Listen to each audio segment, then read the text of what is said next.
ನೋಡಿ, first B J ಪಿಯವ್ರನ್ನೆಲ್ಲ ನೀವು ಟೀಕೆ ಮಾಡೋದು, ನಿಮ್ಮ ಪಾರ್ಟಿಯವ್ರನ್ನ ಟೀಕೆ ಮಾಡಿ. ರಾಜಾರೋಷವಾಗಿ ಮುಖ್ಯಮಂತ್ರಿ ಪದವಿಗೆ ರನ್ನಿಂಗ್ ರೇಸ್ ಓಡ್ತಾ ಇದ್ದಾರೆ. 100 ಮೀಟರ್ಸ್ ಇಷ್ಟು ದಿನದಿಂದ 400 ಮೀಟರ್ಸ್ ಓಡ್ತಾಯಿದ್ರು. ಇವಾಗ 100 ಮೀಟರ್ಸ್ ರನ್ನಿಂಗ್ ರೇಸು. ಯಾರು ಮೊದಲು ಅಂತೇಳಿ ಅವ್ರ ಮೇಲೆ ಏನು ಕ್ರಮ ತೆಗೆದುಕೊಂಡಿದ್ದೀರಾ? ಬಿ ಜೆ ಪಿಯವರು JDS ಮಾತಾಡಿದ್ರೆ ಅವ್ರ ಮೇಲೆ ಕೇಸ್ ಹಾಕಿ ಅಂತೀರ, ಹುಡುಕ್ರಿ ಕೇಸ್ ಹೋಗ್ತೀರ. ಈಗ ನಿಮ್ಮ ಬೆಂಬಲಿಗರೆ ಯಾರು ನಿಮ್ಮ ಬಂಡೆ ಅಂತ ನಿಲ್ತೀರಿ, ನಿಮ್ಮ ಜೊತೆ ನಿಲ್ತೀರಿ ಅಂತ ಹೇಳ್ದಂಥವ್ರು ಅವರೇ ಈಗ ಮುಖ್ಯಮಂತ್ರಿಗೆ ದಿನ ಮಾಧ್ಯಮದಲ್ಲಿ ಬರ್ತಾ ಇರ್ತಕ್ಕಂಥ ಸುದ್ದಿ, ನಾನು ಮುಖ್ಯಮಂತ್ರಿ. ಎಲ್ಲರೂ ಪ್ರತಿಯೊಬ್ಬರೂ ಕೂಡ ತಿಂಡಿ ಕಾಫಿ ಏನು ಫ್ರೀ. ಈ 5 ಫ್ರೀನಲ್ಲಿ ಇದು ಒಂದು ಫ್ರೀ. 5 ಫ್ರೀನಲ್ಲಿ 5 ಗ್ಯಾರಂಟಿ ಅನೌನ್ಸ್ ಮಾಡೋರು ಫ್ರೀಗಳು, ಅದರಲ್ಲಿ ಇದು ಒಂದು ತಿಂಡಿ ಭಾಗ್ಯನೂ ಫ್ರೀ ಮಾಡ್ಕೊಂಡಿದ್ದಾರೆ ಎಲ್ಲ ಮಂತ್ರಿಗಳಿಗೆ. ತಿಂಡಿ ಇಲ್ಲಿ ಬ್ರೇಕ್ಫಾಸ್ಟ್ ಮೀಟಿಂಗು ಅಂದರೆ ಮುಗೀತು, ಮುಖ್ಯಮಂತ್ರಿನ ಇಳಿಸುವಂಥ ಮೀಟಿಂಗ್ ಅದು. ರಾತ್ರಿ ಡಿನ್ನರ್ ಏನಾನ ಮಾಡಿದ್ರೆ ಅದು ಗ್ಯಾರಂಟಿ, ಏನೋ ಸ್ಕೆಚ್ ಹಾಕಿರ್ತಾರೆ ಇವರು, ಬೀಳ್ಸೋಕ್ಕೆ ಏನೋ ಸ್ಕೆಚ್ ಹಾಕಿರ್ತಾರೆ. ಈ ಥರ ನಿಮ್ಮ ಪಾರ್ಟಿಯಲ್ಲೇ ದೊಡ್ಡ ಒಡಕು ಇವತ್ತು ಬಂದಿದೆ. ಆ ಒಡಕನ್ನು ಸರಿ ಮಾಡ್ಕೊಂಡೆ ಅವ್ರ ಮೇಲೆ ಕ್ರಮ ತೆಗೆದುಕೊಳ್ದೆ BJP ಮತ್ತು JDS ಮೇಲೆ ವಕ್ರದೃಷ್ಟಿ ಬೀಳುವಂಥದ್ದು ಎಷ್ಟು ಸರಿ ಇದೆ. ನೀವು ಬೀಳಿ, ನಮ್ಮದೇನು ಅದಕ್ಕೇನು ಭಯ ಬೀಳುವಂಥ ಒಂದು ಸನ್ನಿವೇಶನೂ ಇಲ್ಲ, ಅವಶ್ಯಕತೆ. ಯಾಕಂದರೆ ಈ ಸರ್ಕಾರ ಎಷ್ಟು ದಿನ ಇರ್ತದೋ ಗೊತ್ತಿಲ್ಲ.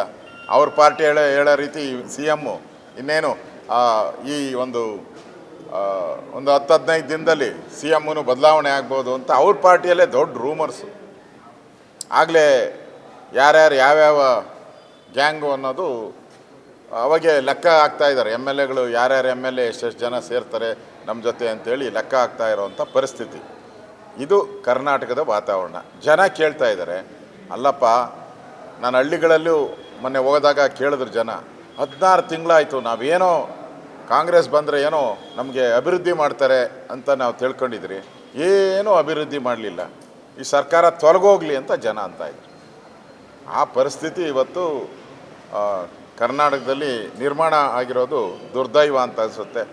ಇನ್ನಾದರೂ ಸರ್ಕಾರ ಎಚ್ಚೆತ್ಕೊಂಡು ಎಲ್ಲ ಜಿಲ್ಲಾ ಮಂತ್ರಿಗಳು ಬರೀ ಡಿನ್ನರ್ ಮೀಟಿಂಗು ಬ್ರೇಕ್ಫಾಸ್ಟ್ ಮೀಟಿಂಗಲ್ಲೇ ಇದ್ದಾರೆ. ಎಲ್ಲ ಮಂತ್ರಿಗಳು ಒಬ್ಬರು ಕೂಡ ಜಿಲ್ಲೆಗಳಿಗೋಗಿ ತಾಲೂಕುಗಳಿಗೋಗಿ ಅಭಿವೃದ್ಧಿ ಮಾಡಲಿಲ್ಲ, ಒಂದು ಇನ್ಸ್ಪೆಕ್ಷನ್ ಮಾಡ್ತಾ ಇಲ್ಲ ಯಾರೂ. ಕೆಲವು ಕಡೆ ಮಳೆ ಬಂದಿದೆ, ಇನ್ನು ಕಡೆ ಮಳೆ ಬರ್ದಿರ ರಾಗಿ ಎಲ್ಲ ಒಣಗೋಗ್ತಾ ಇದೆ ಕೆಲವು ಕಡೆ ಎಲ್ಲ. ಎಲ್ಲಾದರೂ ಹೋಗಿದ್ದೀರಾ ಮಂತ್ರಿಗಳು ನೀವು? ರಾಗಿ ಒಣಗೋಗಿರೋ ಕಡೆ ಹೋಗಿದ್ದೀರಾ? ಮಳೆ ಜಾಸ್ತಿ ಆಗಿರೋ ಕಡೆ ಹೋಗಿದ್ದೀರಾ? ಎಲ್ಲೂ ಹೋಗ್ತಾನೆ ಇಲ್ಲ, ಹಣನೂ ಬಿಡುಗಡೆ ಮಾಡ್ತಾ ಇಲ್ಲ. ಒಂಥರ ಇವತ್ತು ರಾಜ್ಯ ಒಂದು ತ್ರಿಶಂಕು ಸ್ಥಿತಿಯಲ್ಲಿ ರಾಜ್ಯ ಇದೆ. ಇವತ್ತು ಅಧಿಕಾರಿಗಳೆಲ್ಲ ಮಲಗಿದ್ದಾರೆ, ಎಲ್ಲರೂ ಅಧಿಕಾರಿಗಳು ಮಲ್ಕೊಂಡಿದ್ದಾರೆ. ಅವ್ರಿಗೇನು ಕೆಲಸ ಇಲ್ಲ ಅಧಿಕಾರಿಗಳು. ಯಾರೇ ಶಾಸಕರು ಹೋದರೂ ಕೂಡ ನಮ್ಮ ಹತ್ರ ಹಣ ಇಲ್ಲ ಬರಬೇಡಿ ಅನ್ನೋದು ಸರ್ವೇ ಸಾಮಾನ್ಯವಾದಂಥ ಮಾತನ್ನು ಎಲ್ಲ ಅಧಿಕಾರಿಗಳು ಹೇಳ್ತಾ ಇದ್ದಾರೆ. ಇವತ್ತು ಒಂದು ರೀತಿ ಈ ಸರ್ಕಾರ ಸತ್ತೋಗಿರೋ ಸರ್ಕಾರ, ಸತ್ತೋಗಿದೆ. ಈ ಸರ್ಕಾರ ಸತ್ತೋಗಿದೆ. ಜನರ ಶಾಪ, ಇಡೀ ಶಾಪ ಹಾಕೋದು ಮುಂಚೆ ಇನ್ನಾದರೂ ಎಚ್ಚರಗೊಂಡು ಅಭಿವೃದ್ಧಿ ಕಾರ್ಯದ ಕಡೆ ಗಮನ ಕೊಡಿ ಅನ್ನೋ ಆಗ್ರಹವನ್ನು ನಾನು ಮಾಡ್ತಾಯಿದ್ದೀನಿ.